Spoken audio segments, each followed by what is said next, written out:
pinalagan ni Senate President Pro Tempore Sherwin Gatchalian ang pahayag ni Senador Alan Peter Cayetano na may 2 Senado ang bansa. Iisa lang daw ang Senado at yun ang Senate of the Philippines. Valid din daw ang pagtalaga sa kanya bilang Senate President Pro Tempore at Acting Senate President noong June 3. Kahit 12 ang nakuha nilang boto. Bukas naman daw ang pinto ng Acting Senate President sa lahat ng senador para makipag-usap tungkol sa operational issues sa Senado. Inamin naman ni Gatchalian na pinag-uusapan pa kung sino ang magpe-preside ng impeachment trial ni Vice President Sara Duterte. Usap-usapan sa social media na posibleng isa raw sa pinagpipilian ang kalilipat lang sa kanilang block na si dating Senate President Cheese Escudero.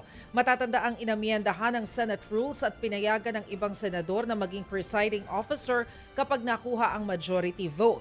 And speaking of VP Sara, sinasalamin daw ng kaguluhan sa Senado ang leadership ni Pangulong Bongbong Marcos. Sabi yan ni Vice President Sara Duterte. Wala raw kasing direksyon ang pamamahala ni PBBM. Mukhang nabanggit yan ni VP Sara doon sa panayam ni Bril Montalvo sa kanya kanina pagbisita doon sa Lindol areas. So kanina lang pala talaga yan.